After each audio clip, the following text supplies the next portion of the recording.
Hello, everyone. Welcome back to Virginia's Exit Interviews. I'm one of your hosts, Zach. I'm here, as always, with Corey. Corey, how are you doing from whatever background that is? Because that is not your apartment. I'm doing great. I'm on a private, luxurious beach, but this is not about me. How are you, India? Thank you for being here. Thank you for having me, guys. Yeah, I'm super excited to come and talk to you.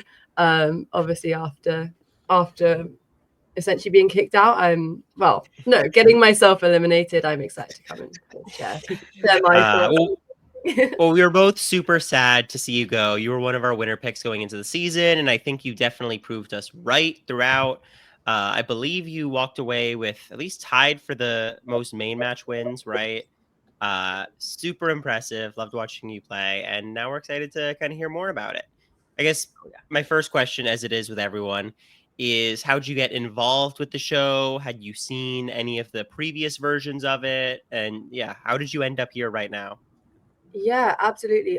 I was just scrolling as you do, and I got an advert just to basically calling for people to apply, and I was just lounging around my housemates, had a bit of a giggle about it. Was like, guys, I kind of fancy myself as a bit of a genius. Was like applied entirely as a joke. We were sat there like going through all of the questionnaire, just having a giggle, and then just kept on getting through the next stages. So yeah, it was, and I always kind of just apply for random stuff. I'd applied for traitors. Just if I ever see an opportunity to apply for something, I normally just do it. And this time, it actually kind of came to fruition. That's awesome. So, India, I was always kind of drawn to you as a character and your story because I was the youngest on my show. You were the youngest here. How do you think that affected how you navigated the game? Did you feel like the youngest in there? I think I felt like the youngest, especially when everyone was meeting each other for the first time. People were kind of going around and talking about their accomplishments. And I was like, I do just stick out a bit like a sore thumb. Like, I was like, at that time as well, I was just the start of second year uni, just economics and philosophy at like a good uni, but nothing to kind of write home about. So I knew that I was going to go in kind of starting on the back foot. And so I wanted to try and be kind of slightly vague about my background and hope that people, I think you guys have touched on this in one episode, but I wanted to kind of go and be vague and hope that people thought I was holding something back. And that's kind of what I did with the poker thing and didn't talk too much about it at all. Mm-hmm. Very interesting. Yeah, no, love that strategy, especially to kind of like try to oversell yourself. I think that in the genius, that's like essential. One of the things, and this is coming off of the last episode we watched, right, where we were critical of, I guess, one of the dynamics of the season, I'll say, that me and Corey have been critical of throughout has been that it feels like a lot of people aren't playing for the wins within the main match, especially at a certain point. It felt like people often, the winner gets decided pretty early on, and everyone's like totally okay with that, and then it's just who's playing for the death match, essentially. Do you think that like is an accurate representation, or like what are we not seeing when it comes to the gameplay here? I think it's a fairly accurate take. It felt as though in most of the games from the first or second round, it was the outcome of the game was decided, and that really frustrated me. Like it frustrated me kind of throughout the game. Like even when I was in the majority kind of alliance, it's just frustrating, like not being able to play the games in this like, kind of dynamic sense, which I was really hoping for. It felt like people didn't want to lose. It felt like people were playing to get to the next round, not necessarily to win. And also the way that manifested with the kind of majority alliance often picking a loser. I don't think people really realize that actually being in the majority alliance without immunity is one of the kind of most vulnerable positions you can be in. So I don't know. I felt people were getting that wrong, and myself included. Like in episode 1, I had that situation where I was vulnerable to Paul picking me for the death match. But yeah, I feel like there was this definitely sense of not wanting to lose, but not protecting yourself against being sent to death match. Yeah, I think that makes a lot of sense. And you touched on something else about these majority alliances because it feels like this whole season is being dominated by alliances and this kind of sense of loyalty and integrity. But episode to episode, who's loyal to who and the dynamic seems almost random to us. Like we don't understand how these groups break down. So from your perspective, what was the alliance dynamics in the house, and why was it shifting like so dramatically episode to episode? Yeah, I think this is also the frustrating thing, is that the games did seem to be driven by alliances, but then it was kind of hard to follow, even when you were in the game, where the alliances were and how they were shifting. There were, of course, like conversations that happened off camera. So I think it was the start of episode 2, or maybe the start of episode 3, where myself, Ben, and Charlotte all had a conversation, and we basically all agreed, like, look, we're gonna try and get to the end together as a 3, even if in game to game we kind of go our separate ways. Like, it's not like we're agreeing to work together in each and every game, but we'll protect each other where and when we can, with that in mind. And then myself and Charlotte, for example, went separate ways in one game, but that was agreed upon prior to the game starting. We said, we're seen as probably the strongest alliance and the only alliance which has carried forward through the games. So let's intentionally go and work with different people. But that's not shown. So it just looks like me and Charlotte have just kind of gone in a complete different direction for no reason whatsoever. So there were a few core alliances, like myself and Charlotte throughout the whole thing, like from my perspective, was really strong. And with Ben as well, kind of on that. I think 2 person alliances is really what the game works with. Yeah, definitely. Yeah, so getting into that threesome that you had for Safari Race, which was originally just you and Charlotte. What was the plan, let's say, had you and Charlotte just stuck together and been like, screw you, Ben, we're just doing this as a pair? What do you think your gameplay going into this episode would have been? And after that question, now that you have Ben, like, if you could repick the animals again, what strategy do you think would have been more successful here? Sure. I'll start with what me and Charlotte would have done if we were 2. I don't know if we had agreed, but I think there would have been two main options for us. We could either both just pick the same 2 animals and kind of just go at it as a 2, and just really try and push those forwards. I think that's a pretty transparent strategy, though. The majority, I think, would pick onto that pretty quickly, or try and just copy what the majority are doing, and then that would leave Ben as the loser. So I know Charlotte had spoken to Bedalia. Bedalia had just completely transparently told Charlotte what animals he's supporting, and had also said what animals his group as a whole was supporting. Charlotte hadn't told me that, so that's why Charlotte chose an overlapping animal. I think Ben tried to choose an overlapping animal, and I just made like the biggest mistake of the game. And the edit did me so much justice. I intentionally chose a flamingo because I didn't think anyone else had chosen a flamingo. And that's where the edit did me justice. It looked unlucky. It was actually just a huge, huge blunder. I had really overestimated the importance of having lots of tokens in the kind of thing you're pulling from. So yeah, that was just a huge, huge blunder from. No, I think that I really think there's a world where in this game, if people were playing more self-interestedly, that they might look as the flamingo that has the most pieces in the thing, think to themselves, oh, no one must have picked the flamingo. That's like a safe one for me to just like push out over all these other ones that I didn't pick. So I don't think it was a mistake at all. I just think that it's, given the circumstances, it ended up becoming one. Yeah, I think it became pretty clear very early on that the flamingo is not going to be getting very far at all. I have a question. So, how does Ben weasel his way into the alliance, by the way, in terms of you and Charlotte are working together? He goes in, you kick him out, he comes back, he's eventually involved. How'd that happen? I mean, we saw Ben like running between the groups, and I think it got to a point where me and Charlotte realized that working as a 2 was not necessarily the best option.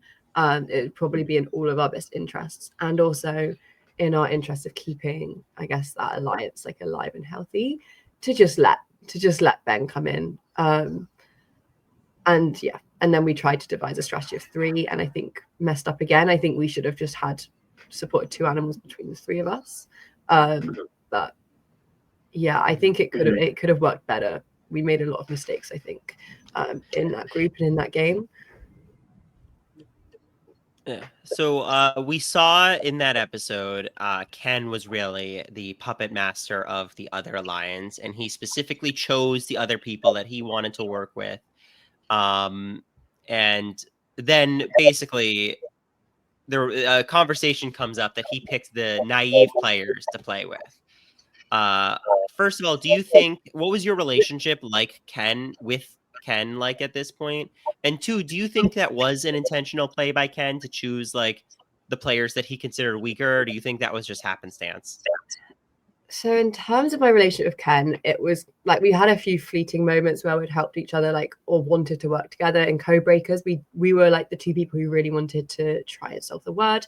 And then he had given me a red cube, which helped secure my win. I think he gave me the red cube over helping Alison. So we did actually have a fairly good relationship, but nothing that's going to carry forward. Like, it's just not gonna happen that way. He did, when we were all in the atrium and about to go off into our alliances for this game, he did point and he did say Bex, Bedalia, Alison. Actually, I think he said Bex, Bedalia, and then Alison said, "Oh, and I want to come as well." So it, like, the Bex and Bedalia was definitely him choosing them. I think the word naive has been thrown around a lot when people have been like just within the game. Everyone's saying, "Oh, the naive players." I can see why Ken would have chosen them, because these are players who I don't think he was worried would essentially flip and turn on him. And they would be willing, and we saw that they were willing to essentially implement Ken's strategy exactly how he wanted to, down to the T.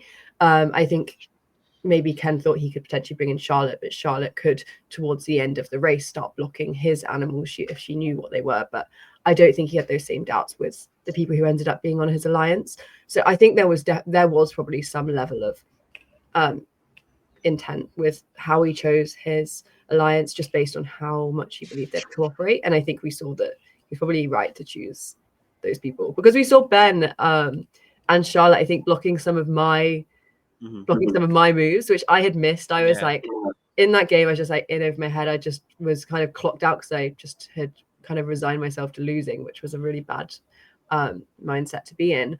And it did mean that Ben and Charlotte they could have moved, I think, the Flamingo at 1.3. And then we're like, "Oh, India, what should I do?" And I missed it entirely. And then they just ran with that. So, I mean, I think Ken was right to choose who he chose if he wanted to execute that strategy. So I have a question about some of these, again, just using their words, naive players. Bex, Bedalia, Alison, like, if you did not have any restrictions on who to pick for the death match, who do you think you would have gone with? Is it still Alison, or do you think those other options give you a different choice? No chance. Like, I think Alison's like a unique player in the sense that in main matches she does lay low, but I think that's because she's confident in her deathmatch ability, and that comes through. We saw her absolutely smash hidden noughts and crosses. So I did not want to take Alison, and that's why I felt like so backed into a corner. I think the four people had to choose between. Maybe I was biased because I was in that situation and had to really picture going up against them. But I think there were four of the strongest players in terms of deathmatch ability from the whole cast. So it would have been between Bex and Bedalia, and I think I maybe would have chosen Bex, but it would have been close. Like, I have no idea how either of them would play in death matches, and I think I probably would have ended up choosing Bex. And I think Bex knew that she was vulnerable to being chosen, but she was so good at getting immunity in like every game. Yeah. How close were you to actually picking Benjamin there? Not that close. Like, I was never really considering picking Ben until Charlotte told me to, and I was just a bit confused and blindsided by Charlotte asking me to pick Ben. It came from nowhere, and then her argument for me potentially picking Ben was that he's going to get really flustered, and I was like, I can't picture that. I feel like head to head with Ben, he is locking in. He really, really, really wants to win. He's locking in. I didn't picture him getting flustered, and no, not at all. I don't know if she had your best interests there for that one. I think that might have been a selfish play by her. She wanted someone to take a shot at getting up Ben, who she perceived to be really strong, and I wasn't willing to do that. And for what it's worth, I think you made the right call. Ben has definitely seen that game played like 15 times already, so That would have been tough. My favorite question to ask anyone leaving any show. So now that you've watched, we're 5 episodes in, is there anything you saw that like really shocked you, or do you feel like you had a good handle of things? I guess the main things that shocked me in terms of the episode I was eliminated in, episode 5, is just how there were like a few moments where my own allies and my friends were purposefully missing opportunities to push me forward. And like I had genuinely no idea that was going on. I had no idea that Charlotte had gone to Ben in an earlier episode and said like, Indy's really quick to turn. Like, we need to rethink our alliance. Like, I had no idea that happened. I think it was just Charlotte. I didn't like. We were so close during the whole thing, and I had no idea that she was essentially going behind my back and really trying to turn Ben on me specifically. But I think Charlotte's a pretty ruthless player, and that came through. And I think it was the right thing for her to do. I think perhaps I was one of the players who were too loyal to like a small alliance. And I think that kind of shot me in the foot, because when it got to the point where Ben was really grafting with the other team, I was like, I don't think I've had a conversation with Bedalia apart from when he came and said that he was spying on me. Like, that may have been my only one-on-one conversation with Bedalia in like 4 days. So yeah, I think I was gonna say the other part for me, thinking back all the way to episode 1, was the Pasha letter that was given to Paul that basically said, while she was working with you, hey, take India to the death match. Do you know why she did that? And were you like shocked to see it? Yeah, okay, that was probably the most shocking moment. I had some idea that Pasha had said some things about me in her confessionals, because at the RHAP party she came up to me and she was like, India, can I just say I'm really sorry, I'm really nervous to see how this all looks. Like, I did say that you had like a foxy vibe about you. I said that like I wanted you out first, and I was just a bit confused. I was like, I was really confused by the whole thing. Like, we hadn't really spoken. We were on the same side, but that was it. So I think she just wanted me out. I think she wanted Paul to take a shot at getting me out. Was there anything that you said in the confessionals that you then went home and thought, oh God, I hope they don't air that? And then did they air any of that, or did you get lucky? There were 2 main things. The first one was about Pasha, and I'm really glad they didn't air it, because it's because they haven't really aired any of this kind of reality segment. We'd have like an hour and a half before every game just to hang out with each other in the house. And like that was a really important time, which is kind of sad they haven't aired it, but whatever. And there was one time where Pasha was like, I can't remember exactly what it was. She was talking like a lot, and like none of us could get like a word in edgeways. And I go to confessional, and the person interviewing me is like, so who are you kind of most concerned about? Like, who are you most worried about? Like, who have you got eyes on? I was like, probably Ken. Like, I think he's the quietest at the moment. Like, he's not really giving much away. And they were like, oh, so do you think anyone's talking like too much? And like, they've been watching, they know who's been talking too much.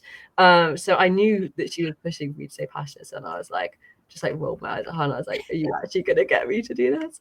And I was like, I mean, I guess Pasha's probably the loudest out of the group at this moment in time. Then they were like, so what's Pasha's main topic of conversation? And I was like, Pasha's main topic of conversation is Pasha. And I was like, yeah.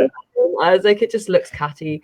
And then when I was in tears, I was like crying so much. Like, all I could remember from that episode was just crying and couldn't get any words out. Like, it was much worse in my head. The edit wasn't too bad. And they wouldn't let me go for a vape break. And I was like, literally crying, and like the only words I could get out was like, I just want my vape. And I was like, I swear they're gonna put that in, but no. So they absolutely so funny. They should have, yeah. But it must have been pretty good. Like, Pasha goes up to you and goes, India, I said all these mean things and I just want to get out in front. You're like, great news. Me too. Yeah. And she's like, yeah, I said you're so foxy and you're such a great player. I'm sure you said the same about me. Yeah, I did tell her. I was like, I think I said something about you talking about yourself quite a lot. But I kind of shot myself in the foot. It was never even aired anyway. We did this with a Monfy, kind of a word association game. I want you to kind of take yourself back to the moment you're leaving the house. So not right now, not now that everyone's friends and loves each other. And we'll just give you the names of each player, and then you can just give me the one word that you're, comes to mind for you. I'm gonna take myself back. All right, let's start with Benjamin this time. Like strategic. Okay, Ken. Patient. Bedalia. Lucky. Bex. Agreeable. No, that's not quite right. Let me rethink. Maybe. Can I just say social? Like that. Yeah. I don't say social. Absolutely. Like, then Allison. like confident, like quietly confident. And Charlotte. Conniving. Okay. I guess one more question that I actually do have is we're talking about how you were like keeping up with the podcast and such. I was curious, is there any like one player, whether they're eliminated, whether they're still in the game, that you feel like were like the most off in our read about? Like, is there anyone who you think, I'll put it both ways, either they're doing a lot more than we're seeing, or we're giving them a lot more credit than they probably deserve? I think just it may be in part to do with the edit, but in terms of Allison, I don't think it's quite like, I do understand that in the main matches she did often take a backseat and often seemed not to be too bothered by the fact that she'd be vulnerable to being picked for deathmatch. But I think it's kind of isn't shown that quite how confident she is in her deathmatch ability until you see her in them, and then you're like, okay, this makes sense. Like, I feel like she was. I feel like that is why she was so happy to be kind of at risk, because she was just so confident. I don't think that comes across. That's what comes to mind for me. I'll shout if someone else. I think that no, I was hoping we get one that's like, oh, you think this guy's all that, but no, he actually sucks. But it's fine. But thank you so much, India. I think in this season, you were definitely one of the front runners, and I feel like in this specific spot of you and Benjamin being vulnerable, I think it's hard to imagine like another way that you would find yourself in this kind of death match. So thank you so much for playing the game, I think, in a way, and at times even trying to play the game in a way that we love to watch. I remember during Code Breakers, when Benjamin's mentioning his plan, you're like, really? We're just gonna I was so confused. I was so confused by everyone was going on. I actually just couldn't understand the reason. Like, it was episode 3 as well. No one had, like, of anyone, I probably had quite like some of the most loyalties towards him. It baffled me. Yeah. Well, thank God Bedalia was there to keep you in line and make sure that Ben's plan went off without a hitch. Yeah. India, is there anything else that you want to share before we let you go about your time on Genius Game? No, I guess I just want to highlight, I think this is probably just what everyone's going to say, but I think that the edit has done some people pretty kind of, I think Bedalia is one person who is like, you don't really see him, the extent of his social skills. And I personally didn't see them either, because I was not a target for him. I don't think I was someone he was wanting to really work with. But I think Bedalia really did have his fingers in a lot of the pies he wanted to. And that was like, that's how he's made it this far. Feels like he's got Token of Life like every week. And so that wasn't shown. So I think that would be one person. I guess it kind of answers the previous question more so than this one. But yeah, outside of the game, everyone's great. And games bring out the worst and the best in people, which is pretty cool to watch. Yeah, I think Bedalia, just watching him, I feel like he's the kind of guy who could have signed up for any reality show, whether it's Survivor, The Genius, Traders, Love Island. Whatever he signs up for, he's like making it deep no matter what, just because he seems like such a likable, trustworthy guy. Exactly. And that's what has got him so far. Just, yeah. All right. Well, thank you so much for joining us, India. Thank you, everyone, for watching. We'll be back next Wednesday to cover episode 6. And until then, have a great night. I don't know. Stay safe, whatever. Thank you so much, guys. It's been a pleasure. This is RHAP. We know reality TV.